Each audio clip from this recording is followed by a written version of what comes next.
Hi, Parker. Coach Smart from ABC Baseball Camps. First thing I want to do, Parker, is apologize for how long this has taken to get to you. Your video has been floating around in cyberspace and couldn't find its home to me so I could do your eval. But now that it has, let's go ahead and do this. I'm also going to put my name on your video here.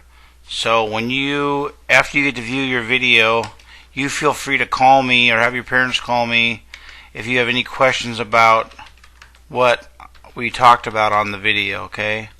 If I can explain something further, I will via phone call.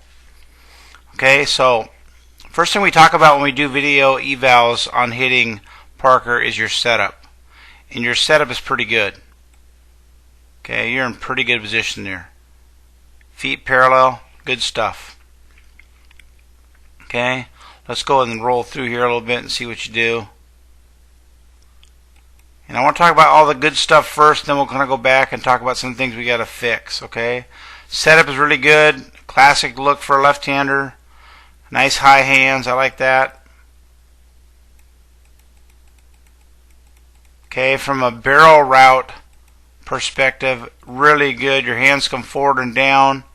Your bat enters the contact zone on a downward plane, which is good. Means you're going to have a short swing. Okay, right before contact, you're in fantastic shape here. You're good there. You're good here.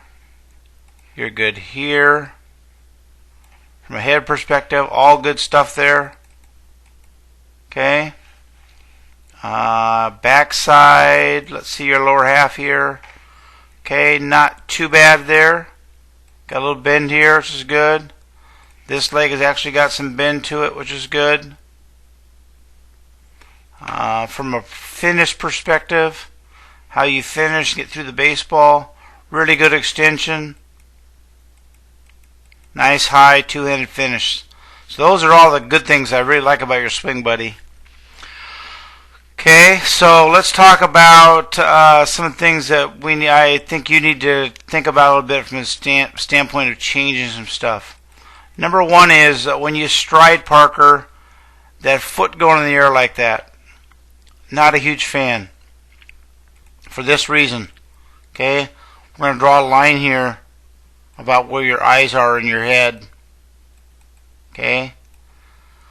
When you stride, your eyes should not be moving at all. Your head should be as still as we can get it. And you'll see as your foot hits the ground here, your head and eyes are going to drop down. Okay, that combination, Parker, of a ball coming at you, okay, and you having your eyes bouncing up and down like that as you're going forward with your hands and stuff, is not good. You start facing real pitching, I mean velocity, high school, college, 85, 90 miles an hour. Any movement with your head's going to be to your detriment. You want to keep thinking, quiet head, fast hands. Okay, your hands are in really good shape there. I love that. But I'd like to see a stride to your whole foot instead of your toe. Another thing that happens when you do that, for you anyway, is that watch your front foot now, Parker. Watch how it twists open as you come down. Okay? And that, young man, is robbing you of power.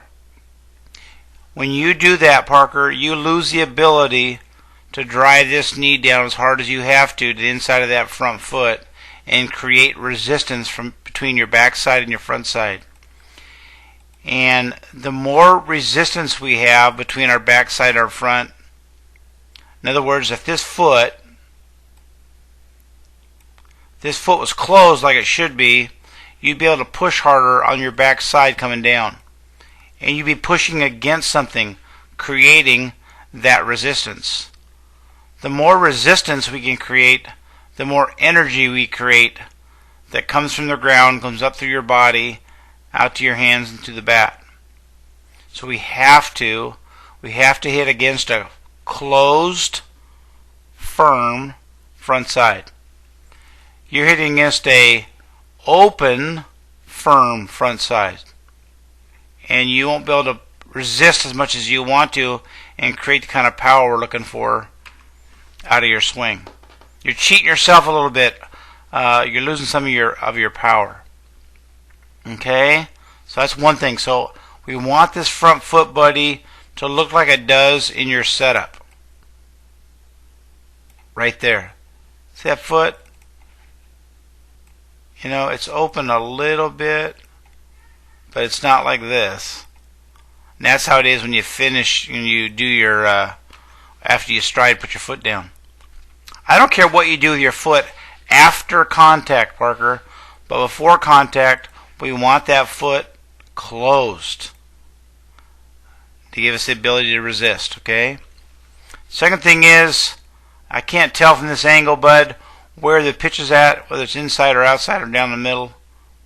But where I'd like you to be, if I was your hitting instructor or I was your coach, at the point of contact, I'd want your chest to be right where it is now, which is facing the shortstop, instead of how it's going to be for you at contact, which is facing the pitcher.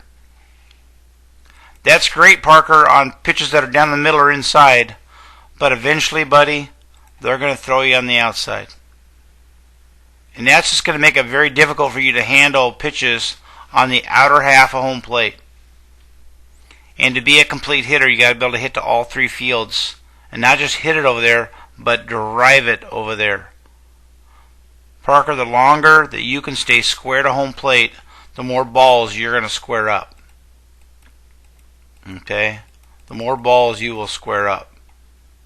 And that's an important part of what we're doing here.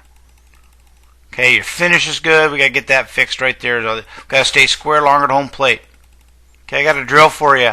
Once you get in this position here, and I want you doing soft toss or tee work without striding and just swinging with your hands. Don't rotate your hips. Don't rotate your feet at all. Just swing with your hands. And get used to using your hands to hit with. When I go to scout, look for high school kids for play college baseball, I'm looking for guys that can move the barrel with their hands and drive it with their legs. Not your front hip. I don't care about hips. I want to see hands and lower half. Okay? You have to be able to handle the ball in the outer half of the plate. Guys that can stay square longer at home plate or handle balls in the outer half better. Okay? But everything else is pretty darn good. I wouldn't, like I said, I wouldn't change your barrel route, and I wouldn't change your finish at all. But we got to get this front foot closed at contact. After contact, I don't care what you do with it. But until contact, I want that foot to remain closed. Okay? So, Parker, if you have any questions at all, or your parents do, you need a clarification on something, feel free to call me in the mornings between like 9 and 1, and I'll answer any questions I can for you. Again, I want to apologize for how long this has taken, and I hope we can get you out to another ABC camp to make it up to you. Parker, have a great day, buddy. Talk to you soon.